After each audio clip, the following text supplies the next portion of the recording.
శ్రీ గురువే నమః. ఓం శ్రీమాత్రే నమః. ఓం సర్వమంగళాయ నమః. ఈరోజు కంప్యూటర్ ఎంఎస్ ఆఫీస్ అనే ప్రోగ్రామ్ని మీ ముందుకు తీసుకొస్తున్నాను. మైక్రోసాఫ్ట్కి సంబంధించినటువంటి ఎంఎస్ ఆఫీసులో ఏమేమి ఉంటాయంటే, ఒకటి ఎంఎస్ వర్డ్ ఉంటుంది, ఎంఎస్ ఎక్సెల్ ఉంటుంది, పవర్ పాయింట్ ఉంటుంది, అదేవిధంగా ఎంఎస్ యాక్సెస్.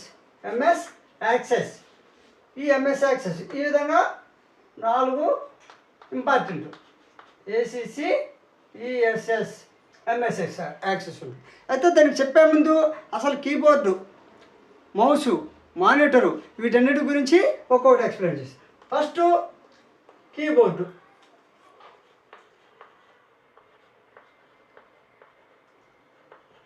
అసలు కీబోర్డ్ అనేది దానికి మనకి ఒక సమాచారాన్ని కంప్యూటర్లోకి పంపించడానికి, కీబోర్డ్ అనేది ఒక సమాచారాన్ని కంప్యూటర్లోకి పంపించడానికి ఉపయోగించేది కీబోర్డు.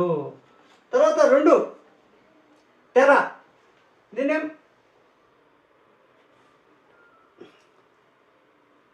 అంటే మానిటర్. మానిటర్ అనేటిది దీన్ని తెలుగులో తెరా అంటారు. మానిటర్ దేనికంటే ఇచ్చిన సమాచారాన్ని అవుట్పుట్ ఇచ్చే పరికరం. మానిటర్ అనేది ఇచ్చిన సమాచారాన్ని అవుట్పుట్ ఇచ్చేది, మనకు రిజల్ట్ ఇస్తాం. మనం ఏదైతే పంపించామో దానికి సంబంధించినటువంటి ప్రాసెస్ చేసి రిజల్ట్ మనకు పంపించేదా, ఇది అవుట్పుట్ ఇచ్చేది. ఇది ఇన్పుట్. ఇది మన సమాచారం పంపడానికి. ఇది అవుట్పుట్ అంటే సమాచారం, పంపిన సమాచారానికి మనకి రిజల్ట్ ఇచ్చేది. తర్వాత 3 వచ్చేసి central processing unit, CPU. CPU అంటే సెంట్రల్ ప్రాసెసింగ్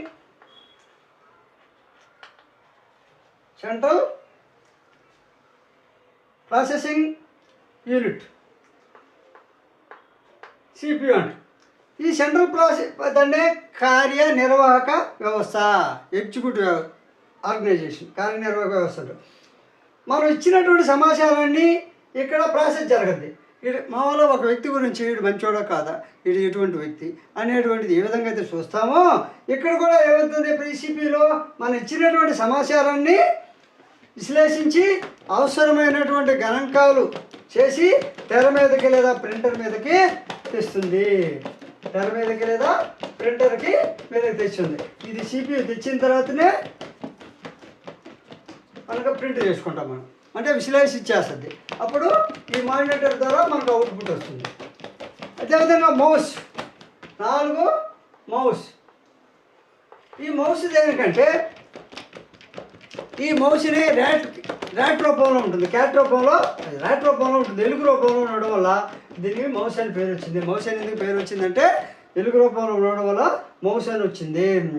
దీని ద్వారా ఫైళ్ళను, ఐకాన్లను తెరవడం, మరికొన్ని రకరకాల పనులను చేయడం. మనం పెన్నుతో ఏ విధంగా అయితే రాస్తామో ఆ రాసేది లేకుండా ఈ మౌస్ ద్వారా మనము పైనుంచి కిందకి ఐకాన్లను ఈ విధంగా క్లిక్ చేస్తే మనకు ఫైల్లోకి పోవడం, ఫైల్ క్లిక్ చేయడం, ఫైల్ ఓపెన్ చేయడం, ఫైల్ క్లోజ్ చేయడం ఈ మౌస్ ద్వారానే ఎక్కువగా చేస్తాం. తర్వాత 5 ప్రింటర్. ఈ ప్రింటర్ దేనికి, మనకి మనం ఇచ్చినటువంటి సమాచారాన్ని పేపర్ ముద్రణ రూపంలో పొందడానికి ఈ ప్రింటర్ అనేది మనకి యూజ్ అవుతుంది, ఉపయోగపడుతుంది. ఈ ప్రింటర్ ద్వారా మనం చేస్తాం. అయితే కీబోర్డులో ఎన్ని రకాల బటన్లు ఉంటాయి, కీబోర్డ్లో ఎన్ని రకాల బటన్లు ఉంటాయి అనేటువంటిది ఒక్కొక్కటి వివరిస్తాం. కీబోర్డ్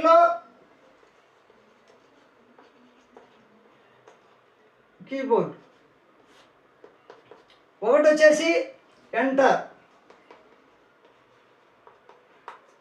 కీబోర్డ్లో బటన్ వచ్చి ఎంటర్ బటన్. ఎంటర్ బటన్ అనేది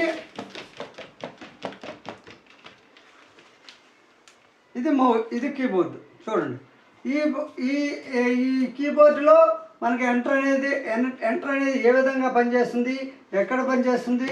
ఇప్పుడు మామూలుగా ప్రతి దాంట్లో కూడా మనం ఏం చేస్తాము, ఇక్కడ చూడండి, ఇవన్నీ functions F1 F2 F3 F4 అనేటువంటివి అన్ని విధంగా ఫంక్షన్లు ఉంటాయి. ఇవి మనం చేసేటువంటిది కీబోర్డ్లో మనం ప్రతిదానికి ఏం చేస్తాం, ఎంటర్ ఎంటర్ ఎంటర్ చూడండి, ఈ విధంగా ఎంటర్ ఉంటుంది. ఇది స్పేస్, ఇది క్యాప్స్ లాక్ అంటే పెద్ద లెటర్. ఈ ఎస్కేప్ సింబల్ అనేది ఫస్ట్ ఉంటుంది. దీన్ని ఎక్కువగా టాలీలోనే ఉపయోగిస్తాం. అకౌంట్ అయినటువంటి టాలీలోనే మనము ఎస్కేప్ని ఎక్కువగా ఉపయోగిస్తాం. ఎందుకంటే చేసిన తర్వాత వెనక్కి ఎస్కేప్ అని కొడితే లాస్ట్లో ఎగ్జిక్యూట్ వస్తుంది. కాబట్టి ఎస్కేప్ అనేటువంటిది టాలీలో ఎక్కువగా ఉపయోగిస్తాము. కాబట్టి ఎంటర్ అనేటువంటిది ఈ విధంగా ఉంటుంది. చూడండి, ఎంటర్ ఈ విధంగా ఉంటుంది. అదేవిధంగా ఈ ఎంటర్ అనేది దేనికి, ఒక పేరా ముగింపిన తర్వాత కానీ, ఒక లైన్ నుంచి ఇంకొక లైన్కి రావాలంటే కానీ, పైనుంచి కిందకి రావడానికి కానీ, పేరాన్ని టైప్ చేసి కొట్టడానికి దీన్ని ఉపయోగిస్తాం. ఇప్పుడు ఏముంది, మ్యాటర్ ఇట్లా కొట్టుకుంటా పోయాం. ఏ నుంచి మళ్ళీ ఎక్కడికి రావాలంటే ఎంటర్ నొక్కితే మళ్ళీ ఎక్కడికి వచ్చేస్తాం. ఎక్కడికి వస్తుంది క్రాజర్. ఈ క్రాజర్ వచ్చిన తర్వాత నుంచి టైప్ చేసుకుంటా పోతాం. మళ్ళీ ఎంటర్ కొడితే మళ్ళీ నుంచి చూడండి, ఈ విధంగా కీబోర్డ్లో ఎంటర్ బటన్ ఉపయోగిస్తాం. అదేవిధంగా ఫంక్షన్ బటన్స్, తర్వాత కీబోర్డ్ ఎంటర్ ఫంక్షన్ తర్వాత 2 కీబోర్డ్. ఈ కీబోర్డ్ బటన్ వచ్చి ఫంక్షన్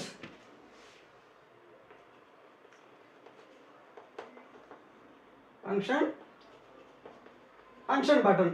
ఈ ఫంక్షన్ బటన్ దేనికి, ఇచ్చినటువంటి ప్రోగ్రామ్ని ఒక్కో బట్టి మనం ఏ ప్రోగ్రామ్ ఇచ్చామో దాన్ని బట్టి ఒక్కో పనిని నిర్వర్తిస్తుంది. ఉదాహరణకి ఫంక్షన్లో చూడండి, ఈ ఫంక్షన్ కీబోర్డ్లో ఇలా ఉంది కదా, F2 ఉంది.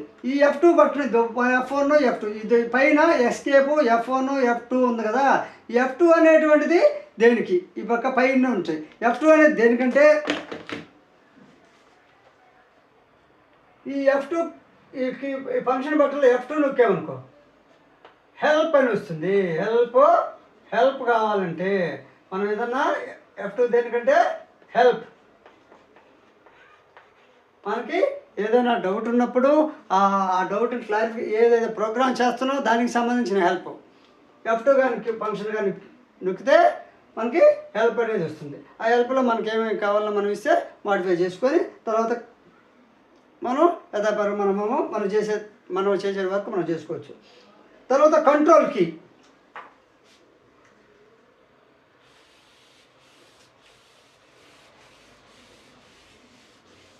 F2 ఫంక్షన్ తర్వాత 3వది control CTRL.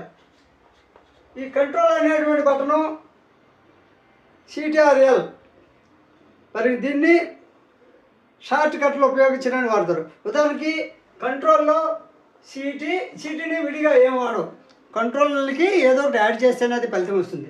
CTRL plus S. Control S అంటే సేవ్ చేయడం. అదేవిధంగా మనం టైప్ చేసినటువంటి సమాచారాన్ని సేవ్ చేయడానికి కంట్రోల్ యాక్షన్ ఈ కీబోర్డ్లో చూడండి, ఈ కీబోర్డ్ ఉంది కదా, ఈ కీబోర్డ్లో ఎక్కడ ఉంది కంట్రోల్, ఇది CTRL కింద పక్క లాస్ట్లో ఉంటుంది. ఈ కంట్రోల్ పట్టుకొని ఎస్ కానీ షిఫ్ట్ చేస్తే ఎస్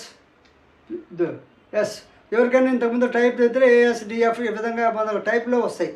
ASDF ఈ విధంగా కీబోర్డ్ని 2-3 సార్లు చూస్తే మీకు అర్థమైపోద్ది. ఈ కంట్రోల్ నొక్కి ఇలా నొక్కి ఇలా కానీ నొక్కితే కంట్రోల్ S మనం ఏదైతే ఫైల్ టైప్ చేసామో ఆ ఫైల్ని సేవ్ చేసుకుంటాం. అదేవిధంగా క్యాప్స్ లాక్, 4 క్యాప్స్ లాక్. ఈ క్యాప్స్ లాక్ దేనికంటే పెద్ద అక్షరాలను ప్రింట్ చేయడానికి, అంటే మన క్యాపిటల్ లెటర్స్ మనకి ఎక్కడైతే క్యాపిటల్ లెటర్స్ అవసరమవుతాయో ఆ అవసరమైనప్పుడు ఉపయోగించడానికి క్యాప్స్ లాక్ ఉపయోగిస్తాం. దీన్ని నొక్కి సంబంధ అక్షరాలను నొక్కాలి. ఇప్పుడు ఎట్లా అంటే చూడండి, ఇట్లా చూడండి క్యాప్స్ లాక్ అనేది ఉంది కదా, ఈ క్యాప్స్ లాక్స్ నొక్కిపెట్టి ఏ క్యాపిటల్ రావాలనుకో, మామూలుగా క్యాప్స్ లాక్ లేకపోతే ఏ స్మాల్ వస్తుంది. ఈ క్యాప్స్ లాక్ నొక్కి ఏ కానీ నొక్కితే మనకి ఏ వస్తుంది. అంటే క్యాప్స్ లాక్ అంటే స్మాల్గా క్యాపిటల్ ఏ వస్తుంది. నేమ్స్ ముందు లేకపోతే డాట్ తర్వాత ఫుల్ స్టాప్ తర్వాత మన క్యాపిటల్ రావాలన్నప్పుడు నౌను ముందు నౌన్ వచ్చినప్పుడు ఆ నౌన్కి క్యాపిటల్ లెటర్ రావాలా. అటు ఉన్నప్పుడు ఈ క్యాప్స్ లాక్ బటన్ నొక్కి ఏ కానీ నొక్కితే ఈ విధంగా ఏ వస్తుంది. అదేవిధంగా క్యాప్స్ లాక్ తర్వాత ఎస్కేప్ 5 ఎస్కేప్ AESC. ఈ ఎస్కేప్ అనేటువంటిది ఒక పనిని లేదా ప్రోగ్రామ్ను విరమించడానికి లేదా ముగించడానికి వాడతారు. ఈ ఎస్కేప్ అనేటువంటిది మనం ఒక ప్రోగ్రామ్ చేసిన తర్వాత దాని నుంచి బయటికి రావాలండి. నేను చెప్పాను ఈ ఎస్కేప్ ఎక్కువగా ఎక్కడ వాడతాం, టాలీలో మామూలు కీబోర్డ్ లాగా వద్దు. ఎస్కేప్ ఒక టాలీలో ఒక మనం ఓచరు టైప్ చేసిన తర్వాత ఓచరు ఎంట్రీ అయిన తర్వాత వెనక్కి రావాలన్నప్పుడు ఎస్కేప్ అని నొక్కుంటూ వస్తాలి. లాస్ట్లో ఏమవుతుందంటే ఎగ్జిట్ అని వస్తుంది. ఎగ్జిట్ ఎంటర్ కొట్టేస్తే ఫైలు మళ్ళీ యథాస్థానానికి వచ్చేస్తుంది. కాబట్టి ఎస్కేప్ అనేది దేనికంటే ఒక పనిని కానీ ఒక ప్రోగ్రామ్ను కానీ విరమించడానికి లేదా ముగించడానికి ఉపయోగించేది ఎస్కేప్. అదేవిధంగా ట్యాబ్స్, ఈ టీఏబి ట్యాబ్ ఉంది, కీబోర్డ్లో ఉండేటువంటివి. దీంట్లో కీబోర్డ్ గుర్తుపెట్టుకోండి. కీబోర్డ్ నేను చెప్పేదంతా కీబోర్డ్. ఈరోజు MS ఆఫీస్కి సంబంధించి కీబోర్డులు చెప్తా. ఫస్ట్ కీబోర్డ్ చెప్తున్నా. ట్యాబ్ అంటే పారాగ్రాఫ్లో మొదటి పదాన్ని పేజీ మధ్య నుండి ప్రారంభించడానికి దీన్ని వాడతారు. ఇప్పుడు ఇక్కడ నువ్వు టైప్ చేస్తున్నావు, ఇది ఇక్కడ నువ్వు టైప్ చేసావు. ఈ టైప్ చేసిన తర్వాత ఓకే అని టైప్ చేసావు. ఈ ఓకే అయిన తర్వాత నువ్వు ఇక్కడ మామూలు కంటిన్యూ లేకుండా ఇంకో షాట్ పోవాలి. ఇక్కడ మనకు టేబుల్స్లో ఎక్కువ వస్తాయి. ఇక్కడికి వచ్చావు B, ఇక్కడ S, ఇక్కడ C ఉంది. నో ఈ విధంగా ఇక్కడ నుండి ఇక్కడ పోవాలంటే మనకి ఈ విధంగా చూడండి. ఈ విధంగా మనం పోవాలంటే ఈ ట్యాబ్ అనేటువంటిది ట్యాబ్ అనేటువంటిది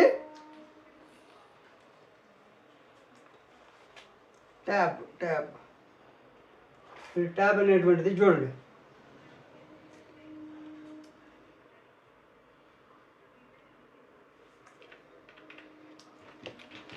ఈ ట్యాబ్ అనేది ఇక్కడ ఉంటుంది. ఈ ట్యాబ్ అనేటువంటిది ఇప్పుడు మనము ఒక ఎన్ని కొట్టిన తర్వాత ఇట్లా అనుకుంటే చాలా టైం పడుతుంది. అలా కూడా మనం ఈ విధంగా టేబుల్కి పోవాలంటే ఈ ట్యాబ్ నొక్కామనుకో ఇక్కడి నుంచి నేరుగా ఇక్కడికి వచ్చేస్తుంది. మళ్ళీ ట్యాబ్ నొక్కామనుకో ఇక్కడ నుండి Cకి వెళ్ళిపోతుంది. అంటే ట్యాబ్ అనేటువంటిది మనం ఎక్కడైతే సెట్ చేసి పెడతామో అక్కడికి నేరుగా వెళ్ళిపోతుంది. మనం మామూలు లేకపోతే చూడు ఈ విధంగా బారు నొక్కుంటా పోతే చాలా టైం పడుతుంది. కాబట్టి ఈ ట్యాబ్ అనేటువంటిది షిఫ్ట్ చేయడానికి అంటే డైరెక్ట్ మనకి ఎక్కడైతే అవసరమో క్రాజరో ఆడికి పోయేసి అక్కడ మ్యాటర్ టైప్ చేయడానికి ఉపయోగపడుతుంది. అంటే పారాగ్రాఫ్లో ఉన్నప్పుడు మొదటి పదాన్ని పేజీ మధ్య నుండి ప్రారంభించడానికి దీన్ని వాడతారు. ఇక్కడ పేజీ మధ్య నుండి అంటే ఇది పేజీ మధ్య, ఇది పేజీ ఎండింగ్, ఇది ఈ విధంగా మనం టైప్ చేయడానికి ట్యాబ్ని వాడతాం. తర్వాత 7 వచ్చేసి స్పేస్ బార్ అనుకో.